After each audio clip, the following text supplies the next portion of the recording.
beneen question bi may laajte Gris Bordeaux laa koy laajte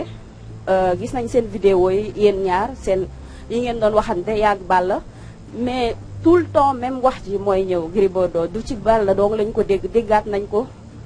waaw mais dinañ la laajte Gris Bordeaux lu tax ku la xool ne da ngay tux boon. loolu dum la ci tontu. loolu jaaxal ñu bëri. loolu dum la ci tontu. waaw deuxième question bi may laajte Gris Bordeaux ba tey. ba léegi amul benn question boo may. boo may répondre boo may laaj ma la koy wax ma lay tontu parce que de un tu es indiscipliné. question la amul benn question bu lay tontu ne t'en fais pas ne te fatigue même pas ok. mën nañoo continuer wala. voilà Gris Bordeaux ñu seetlu aussi ne que Fass nee nañ bu tasee tey Gris Bordeaux moo ko tas parce que ku am problème Fass Gris Bordeaux lay wax ne la amal problème lan mooy problème mu Gris Bordeaux loolu la ñuy laajte. su ma jógee ci Gris Bordeaux tourné si Balla Gaye ci waxante yi ba tey Gris Bordeaux nee na Balla Gaye da doon jël ay doom Balla feebaroon na fi ñu bëgg a xam feebar boobu lan moo ko indi woon merci.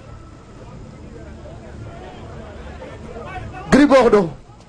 pour répondre à la question. waaw Malick j'espère que ñun ñëpp ay mbër lañ te dañ fi ñëw uniquement pour la presse te ñun on se respecte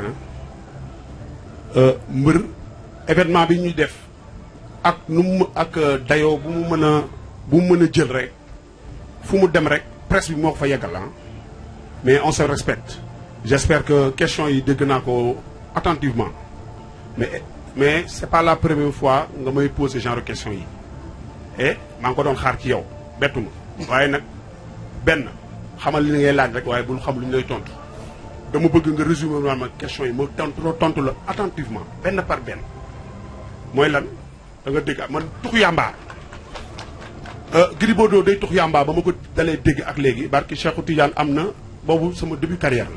xamoo mbër yi daf ci bëri ñoo xam ne ay ragal lañ barki Cheikhou Tidiane dafa ci bëri ñoo xam ne ay ragal lañ man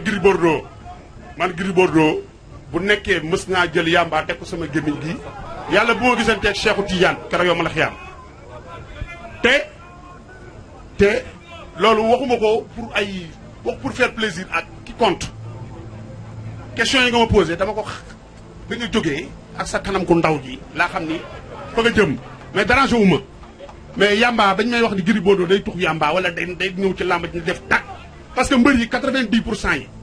ay tapet lañu